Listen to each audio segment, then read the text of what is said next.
Thank you everyone for coming along to this SketchDeck and Dyspatch hosted webinar. Really excited to work with Alison on this. We've got together a lot of cool material to talk about that I'm excited to share with you. So today we're going to talk about 8 principles of good email design.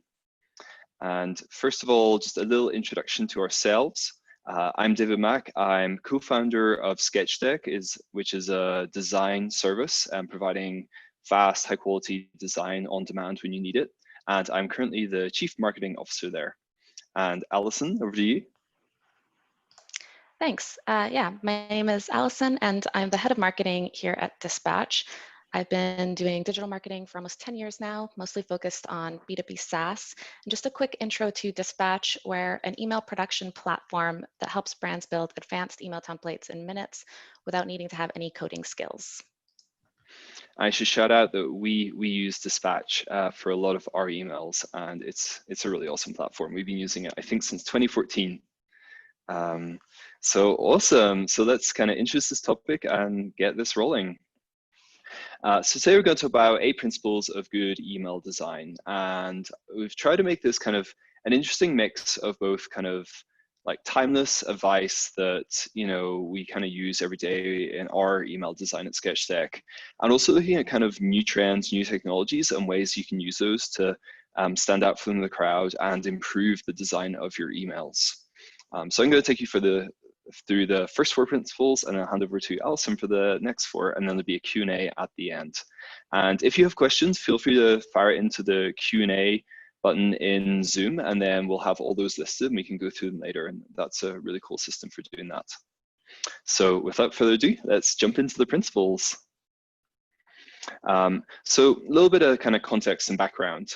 When it comes to sending email, there's kind of 3 main types that people generally create and send, and each of them has slightly different considerations for design.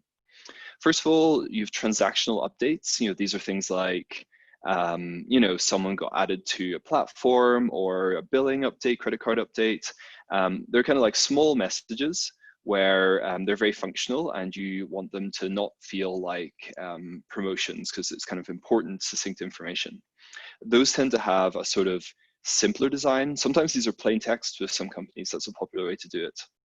Next up, we have promotional emails. These are kind of like special one-offs. They're often event-driven, like there's a Labor Day sale, or you have a special voucher for new customers.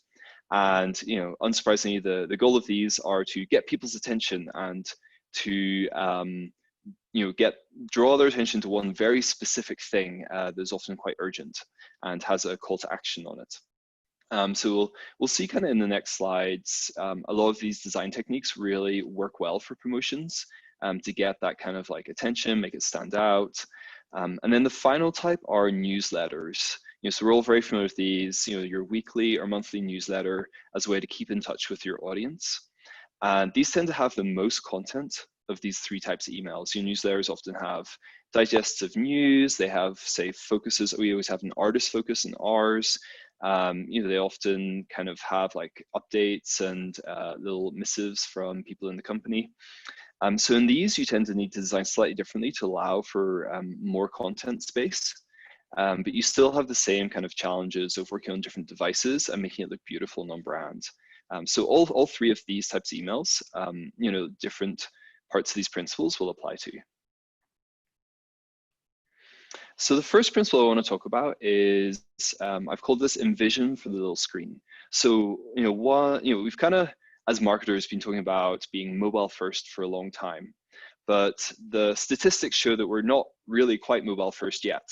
So I'm going to pull up a few of my favorite statistics on this. 61% of email opens occur on mobile, yet 39% of recipients find marketing emails not well designed for mobile. And a stat that Alison shot my way is 60% of people will delete or ignore an email if it's difficult to read on mobile.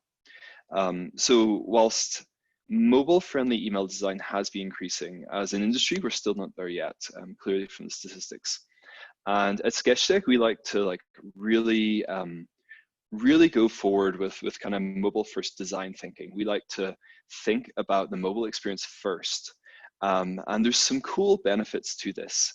basically, if a design works well on mobile, then it's going to work well on all the other platforms. Whereas when you start with a desktop-centric design and then try to like squish and cut it down to mobile, it can be really difficult and it never really looks its best.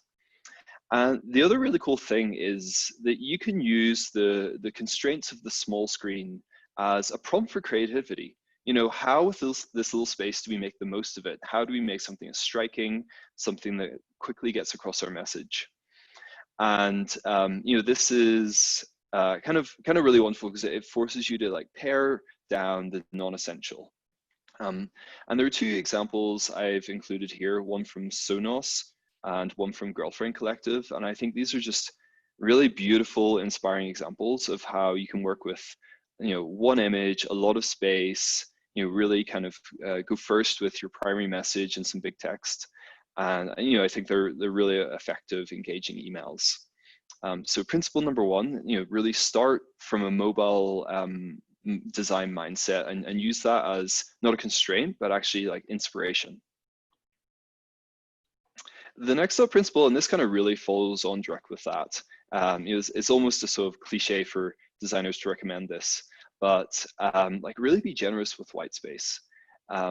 You can't fit a lot in an email, and you know the statistics say that people really skim email. You know, some people are receiving like hundreds of these in a morning to get through, and you know you have a very little attention bubble. So being generous with your white space really works to your advantage. As again, just like the previous tip, you know, it helps you pare down to the essential. And this is another Sonos example, as I'm a big fan of their email design. And here you can see that there is not a lot of text on here, not a lot of content, but it's striking, it's beautiful, and your attention is really clearly directed. And you know, we'll talk a bit later about attention and conversion. You know, to get people to take the conversion actions we need to focus their attention. To get people to engage and be interested in email, we need to focus their attention. And white space is one way of doing this.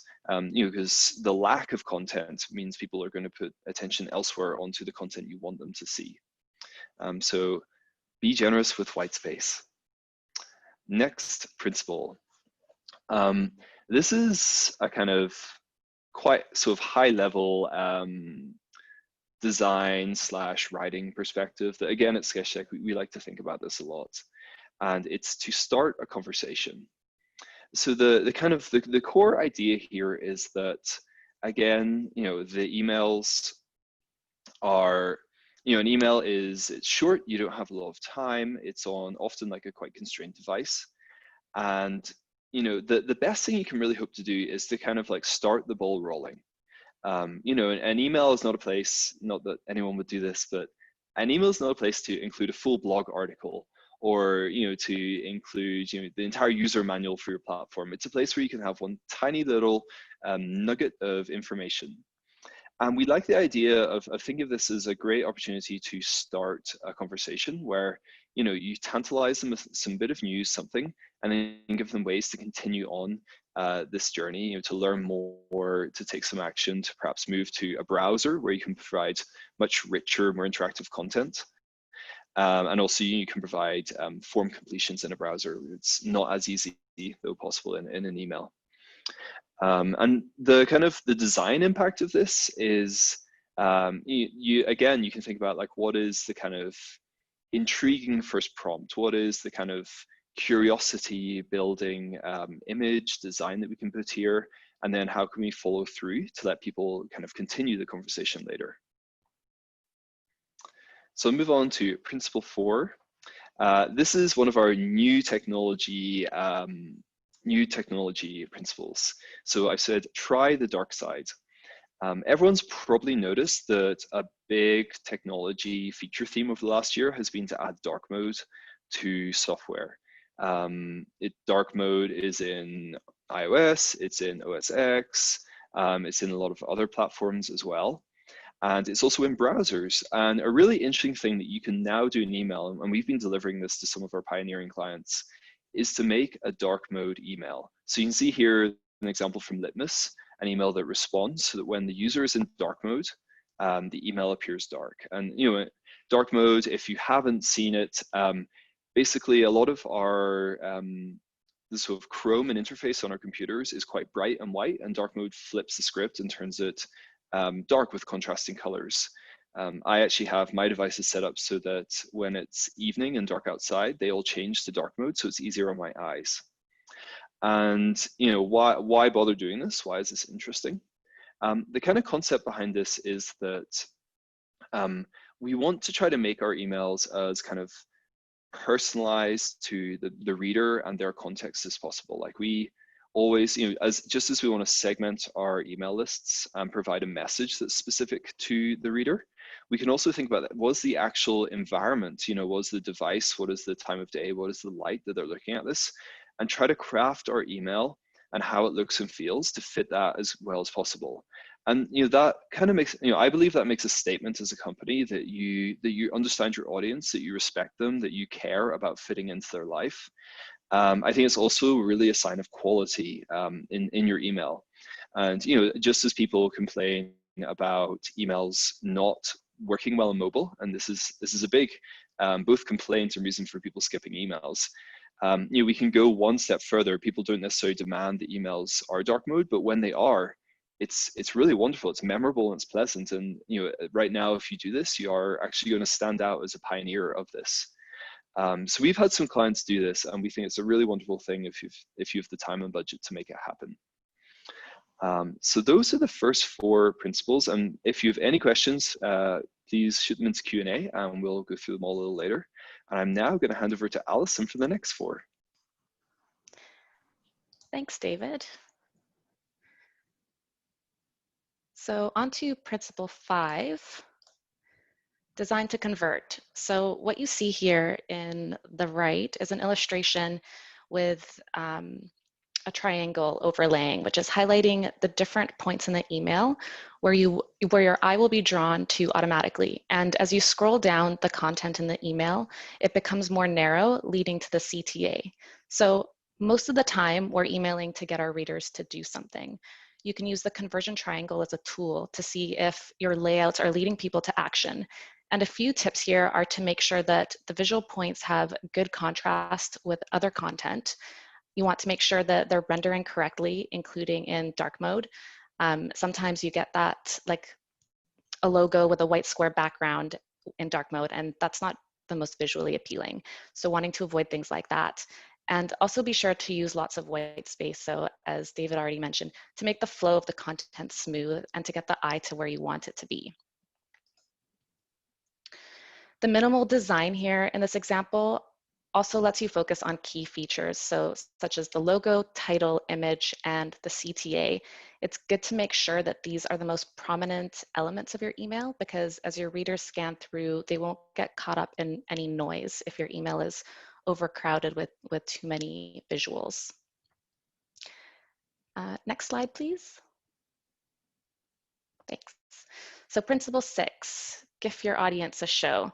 So gifts are definitely attention grabbers and can increase click-through rates by 26%. As human beings, our attention is drawn to movement, and this is true from even very early stages of life. So even in the first 3 months of life, we're starting to track moving objects with our vision, and it's because we're drawn to this type of input, and once our attention is on it, we can process it. So going back to that 8-second attention span, this can be a really effective way of engaging your readers. In the Dell example you see on the right, they actually saw a 109% increase in revenue from this GIF. And it's because it was a good way to help the email recipients understand the capabilities of the laptop faster without having to click through to a website or process any text. So a tip for using GIFs, yes, GIFs are fun, and this is what we tend to associate them with, but don't just use a meme or something that isn't necessarily adding value. Try using them to get an important message across about what you have to offer. So you can either use them to show a promotion or to help your readers understand the value of your product, like the Dell example, because the real benefit here is that we're drawn to the visuals before the text. So you can use the visuals as an opportunity to get the message across faster. The necklace example here in the top right is also getting across a message. So it's basically showing the readers that this necklace comes in multiple colors and they're likely to like at least one of them. which will captivate their attention when they see it and make it more likely that they'll click through to the site with a higher intent to purchase.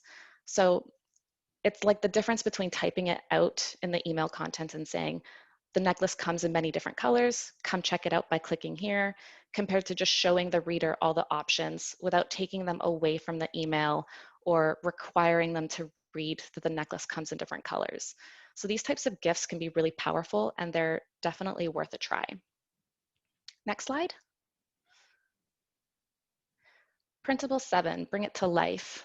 So interactive elements might seem similar to GIFs, but they're actually quite different. So interactive elements go beyond the capabilities of GIFs. They have a lot more going on behind the scenes, and they give you a very key advantage. So with interactive elements, you're bringing the recipients to action sooner, within that 8 seconds, making it less likely that they're going to drop off. So I've added a couple of examples here. There are, of course, other examples of interactive elements, but these are probably the main ones. Starting with the reply form that you can submit right within the email. So these can result in very high ROI. So if you imagine that you could reply and submit a form right within the email without clicking through to a web page, this is a pretty big deal. By removing that extra step, you can reduce the drop-off and increase conversions. So the Home Depot example on the left, I love this one. They saw an increase of 55% in form submissions. What they were doing here was asking their customers to review a recent product that they had purchased. And if we dive into this a little bit more, so how is it that removing that click step reduces drop-off? Well, first, every marketer knows that if you shorten the funnel, you can increase conversions because every step comes with friction. So it's like removing required fields from a form. We know that this increases submissions. So if we think about all the things that could go wrong between clicking to the website and submitting the form, there are actually quite a lot of friction points from this seemingly small action.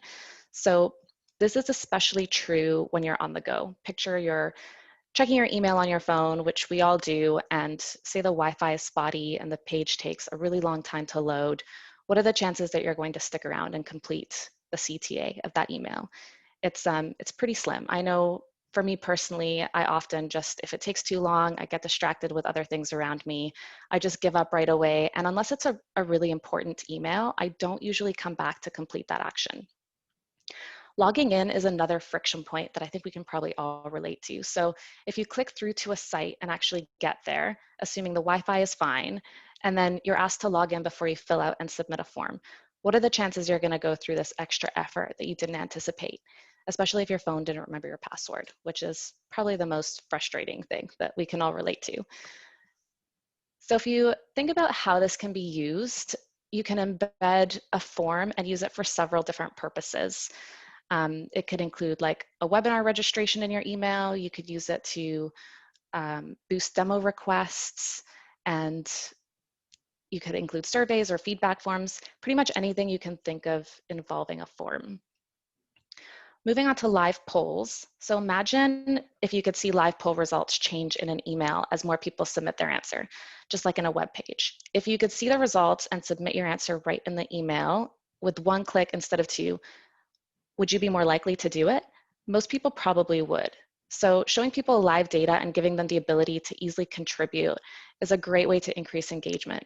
It also plays on that fear of missing out reaction that we sometimes experience when we see that all these other people are engaging. It's going to make us want to engage as well. And if you can trigger that reaction upon email open instead of opening and then clicking, you can engage people a lot faster that way. Carousels are another great example of interactive email. So carousels allow your users to interact with your email content by clicking through the images in the carousel. It could be different products, latest blog posts, accommodation or job listings. It's a good way to attract and engage because you can use attention-grabbing images and offer a way to browse without clicking through to a website. So you're captivating that audience a lot faster. And videos are another great one. Video content has been a pretty hot topic for a while. So how does it relate to email and how can we use it in email? Just to give you an idea, even just mentioning the word video in your subject line, you can actually increase your open rates by as much as 300%. But embedding a video that can be watched right in the email is actually not that straightforward, and it can be more complicated than we would think. So it can be difficult to code, and not all email clients support video files. So there are limitations that we have to consider. There are a couple of easy ways, though, that you can experiment with video in email. So you can try using an image with a play button overlay, or you can use a GIF that looks like a video. And I've seen some really good ones that do this. You think it's just a video right in the email, but it's actually just a GIF. And they can still have a really big impact on engagement. And the last one that I'll talk about are expanders. And they're also referred to as accordions. So accordions give recipients a way to view more content without getting overwhelmed by a crowded email. So one of the principles above talked about white space and using that to your advantage, because it's easier for our brains to process the information in front of us, and we can easily get confused and frustrated when things are difficult to follow and we end up just giving up. So let's say you're a clothing brand and you have a lot of product offerings for tops and shoes. You can try letting your recipients browse the products in either category by expanding the list of products in the category that they're most interested in. So to help visualize this a little better, say that they're most interested in shoes, they can expand the section to just view more shoes. And to wrap up the interactivity slide, because there was a lot, interactivity represents a really large, mostly untapped opportunity for email marketers. So we actually did a survey not too long ago, and it told us that 60% of people are likely to engage with an interactive email, and more than 50% say they like it when they can interact with content right inside the email. So you can see how this is win-win. You're shortening the funnel while improving the user experience. And by improving the user experience, that also contributes to long-term brand loyalty as well, and it sets you apart from your competitors. So moving on to principle 8. All right, last principle. So buttons work best. Basically, your CTA button should look like a button. So there's no need to get creative here. A traditional button design converts best. It's easy for mobile users to click on by ensuring it's big enough to tap on with a thumb.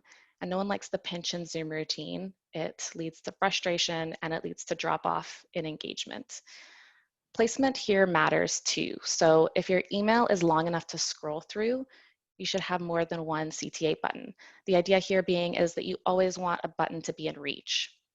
And not to state the obvious, but buttons have 3 key components. So they have a defined shape or border, they have a different color from their surroundings, and they have text on them. So the question you're probably asking is, why does the format matter so much? So as humans, we like the familiar. When we see something that we've seen multiple times, we automatically know what it is and what it's for. So we don't need to actively process that information. Obviously, we can process new information, and that's how we learn, but it can slow us down. And for the purpose of engaging your email recipients faster and getting them to action faster, we want to elicit that automated response and just give them one less thing to think about. So that's it for the 8 principles. We can move on to Q&A.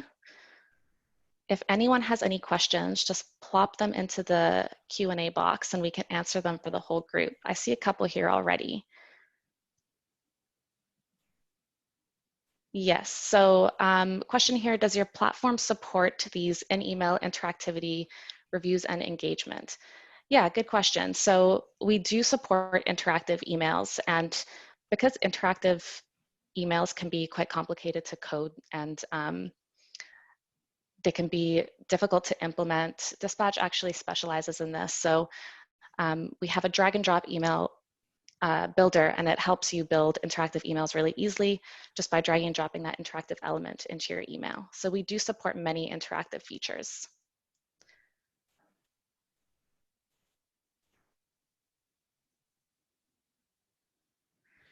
And a question for David, I see, should we design both light mode and dark mode versions of the same email?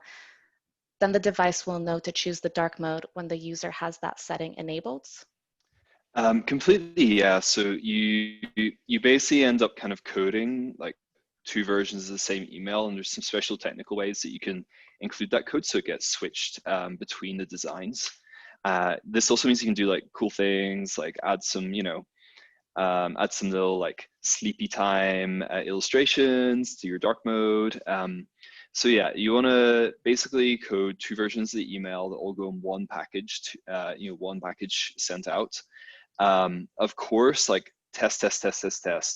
Being a new technology, dark mode has varying support in different browsers. You want to make sure that it falls back well. One kind of gotcha that we've seen is that sometimes Gmail gets a bit creative in how it takes a light mode email and turns it into a dark mode email. So you just want to check there's no kind of conflict with that mechanism. And Litmus will help you with all of this, or if you have a different favorite email testing platform. Thank you. I see a bunch more questions. Thank you so much, everyone, for writing these in. I can't see the question list, so I'll rely on you, Alison. Oh, you can't see them? The button does nothing. All right, good to know. So I've got another question. Any data regarding the adoption or use of dark mode? I don't have data to hand, like just based on our clients and their requests. I think it feels like not that many organizations are doing it yet. And that's why I think it's an interesting thing to do, because it kind of sets you out from the crowd. It's kind of quite noticeable when you get a dark mode email. At least, I get almost none in my inbox. So I think it's a cool thing to be a pioneer on. Yeah, and to add to that, I don't have any data on hand, but I know it's definitely on the rise. I'm constantly reading articles that say more and more people these days are adopting dark mode just because it is easier on the eyes and we're always on our phones. So people are making that adjustment for their own comfort. And another question, are you able to roll the designs across all screen sizes for responsivity? Completely. So every email that we design is responsive. Users, at least in our design process, we kind of have two phases. The first one is where we'll design the look and feel of it, say in a program like Figma or Illustrator, just to like really get that like design vision on paper and kind of say like in each kind of different screen we want it to look like this, and then we kind of figure out how to code it. And of course, when we're designing it, we do think ahead of like the constraints and challenges of email coding, which I'm sure many of you have delved into email coding, and it's a pretty special, spicy world with a lot of unusual considerations that web design doesn't need to think about. But yeah, so we'll end up designing and then kind of coding the responsivity. And there are kind of two main ways to do this. One is that you build a design where it kind of like modifies and little bits disappear and bits resize nicely to appear on different screens. And then the others, you end up coding basically parallel emails, and then you make the whole kind of body content appear and disappear depending on screen. Nice. Another question here, are interactive elements only useful for B2C businesses? And no, they're definitely useful for B2B as well. There are some examples that lend better to B2C or B2B, and you might not be able to as directly attribute revenue to some of the interactive elements just because B2B sales cycles are longer. But the examples such as the forms and carousels are great examples to use in a B2B context. So like that event RSVP or webinar registration, carousels don't have to just be pictures of products. They can be short slide decks describing your product and what it does, or a series of blog posts. So there are definitely lots of use cases for applying interactive elements to B2B emails as well. SketchDeck, we're basically a B2B company. And we have a platform that brings all of our clients together, and we're starting to apply interactive elements to that to basically increase people's participation rate in design projects, so that, say, people can provide their feedback right there in their email client. And this, I've actually noticed that Google Documents, especially if you use Gmail, have some interactive like reply to comments straight in your email browser, and I think that's a really cool, basically B2B feature. Yeah, totally agree. I see some a bit of confusion from some people between SketchDeck and Dispatch. So SketchDeck will help you design the emails and code them, and Dispatch is an email builder for building your emails yourself. So that's the key difference there. And there's a question here: is SketchDeck a complete no-code builder for interactive emails? So I think you probably meant there is Dispatch a complete no-coder builder for interactive emails. And yes, so I mean, obviously there's code behind the scenes as every software product has code, but yes, that's the idea, is that you don't need to have coding skills to build the emails within the Dispatch platform. So I hope that clarifies.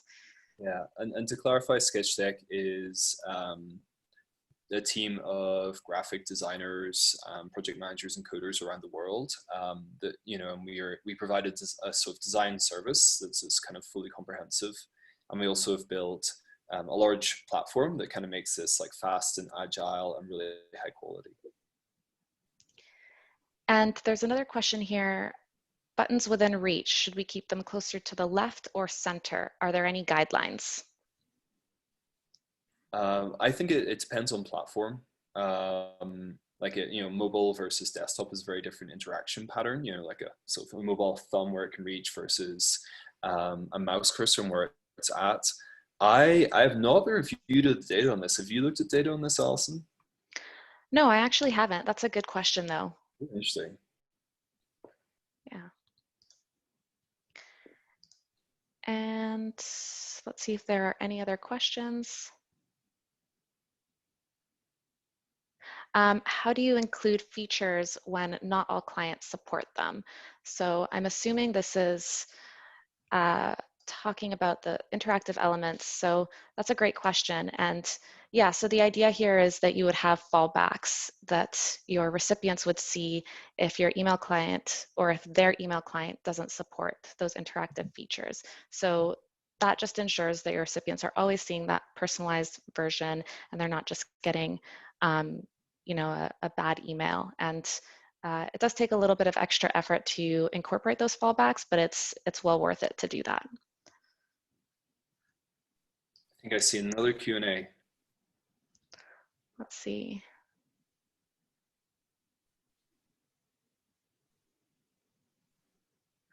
How should I approach accessibility in email if I'm relatively new to accessibility? There are some great guides online that basically give you a checklist of all the different things to look at. You know, often you're really focusing on contrast, readability, and then fallback for you know, alternative device options. You know, so making sure that your email's coded up properly so that screen readers are able to navigate and interact with it.